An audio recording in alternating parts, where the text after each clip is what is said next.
ನಿಮ್ಮ ಊರಿಗೆ ನಿಮ್ಮ ಗ್ರಾಮಕ್ಕೆ ನಮ್ಮ ಕ್ಯಾಂಡಿಡೇಟ್ ಸಾಹೇಬರು ಹಾಗೂ ನಾಗೇಶ್ ಸಾಹೇಬರು ಹಾಗೂ ನಮ್ಮ corporator ex corporator Uday Kumar ಅವರು ಎಲ್ಲ ನಾಯಕರು ನಿಮ್ಮ ಗ್ರಾಮಕ್ಕೆ ಬಂದಿದ್ದಾರೆ. ಇತಿಹಾಸದಲ್ಲಿ ಕೊಡ್ತಿ ಸೂಲ್ಕೋಟೆ ಈ area Congress belt A Krishnappa ಕಾಲದಿಂದನೂ ಎಚ್ ವಿ ನಾರಾಯಣ ರೆಡ್ಡಿ ಅವರು ಇರುವಾಗ ಯಾವತ್ತೂ ಇದು ಕಾಂಗ್ರೆಸ್ ಬೆಲ್ಟು. ಈ ಸಾರಿ ಒಂದು ತಾವು ಕಾಂಗ್ರೆಸ್ಗೆ ಬೆಂಬಲಿಸ್ತೀರಾ ಅಂತ ನಂಬಿಕೆ ಇದೆ. ಸ್ವಾಮಿ, ಈ ದೇಶದಲ್ಲಿ ಡಿಕ್ಟೇಟರ್ಶಿಪ್ ನಡೀತಾ ಇದೆ. ನಮ್ಮ MP ಆದವರು ಯಾವತ್ತೂ ತಾವು ನಾನು ಇಷ್ಟು ಕೆಲಸ ಮಾಡಿದ್ದೀನಿ, ಇಷ್ಟು ಅಭಿವೃದ್ಧಿ ಮಾಡಿದ್ದೀನಿ, ನನಗೆ ಓಟ್ ಕೊಡಿ ಅಂತ ಕೇಳಲ್ಲ, ಮೋದಿ ಮೇಲೆ ಓಟ್ ಕೇಳ್ತಾ ಇದ್ದಾರೆ.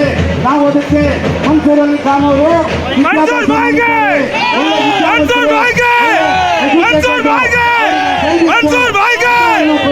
ಅವ್ರ ಸೀರಿಯಲ್ ನಂಬರ್ 1.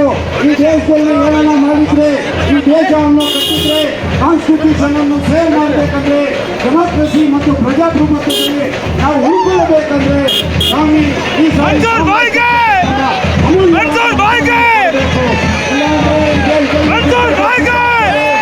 ದೇಶದಲ್ಲಿ ಇವತ್ತು ಎಲ್ಲ ಚೀಫ್ ಮಿನಿಸ್ಟರ್ಗೆ ಅರೆಸ್ಟ್ ಮಾಡ್ತಾ ಇದ್ದಾರೆ. ಇವತ್ತು ಕೇಜ್ರಿವಾಲ್ನ ಅರೆಸ್ಟ್ ಮಾಡಿದ್ದಾರೆ, ಹೇಮಂತ್ ಸೊರೇನ್ನ ಅರೆಸ್ಟ್ ಮಾಡಿದ್ದಾರೆ, ಕವಿತಾ ಅವ್ರನ್ನ ಅರೆಸ್ಟ್ ಮಾಡಿದ್ದಾರೆ, ಆಪೋಸಿಷನ್ ಲೀಡರ್ಸ್ನ ಅರೆಸ್ಟ್ ಮಾಡಿದ್ದಾರೆ ಮತ್ತು ಕಾಂಗ್ರೆಸ್ ಬ್ಯಾಂಕ್ಗಳೆಲ್ಲ ಸೀಸ್ ಮಾಡಿದ್ದಾರೆ. ಇದು ಫೇರ್ ಎಲೆಕ್ಷನ್ ಅಲ್ಲ, ಇದು ಡಿಕ್ಟೇಟರ್ಶಿಪ್ ನಡೀತಾ ಇದೆ. ಅದರಿಂದ ದಯವಿಟ್ಟು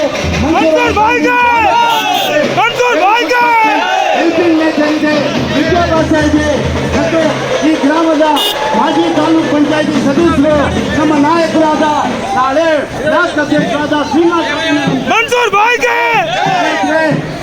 ಇತಿಹಾಸದಲ್ಲಿ ಕೊಡ್ತಿ ಗ್ರಾಮ ಕೊಲ್ಲೂರು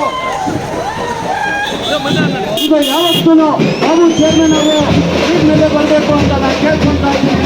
ಇತಿಹಾಸದಲ್ಲಿ ಈ ಗ್ರಾಮಗಳಲ್ಲಿ ಎ ಕೃಷ್ಣಪ್ಪ ಕಾಲದಿಂದ, ಪ್ರಭಾಕರ್ ಕಾಲದಿಂದ, ಬಸವನಪ್ಪ ಅವರ ಕಾಲದಿಂದಲೂ ಇದು ಕಾಂಗ್ರೆಸ್. ಇವತ್ತು ಹೆಣ್ಣು ಮಕ್ಕಳಿಗೆ ಸ್ವಾಮಿ, ಇವತ್ತು ಹೆಣ್ಣು ಮಕ್ಕಳಿಗೆ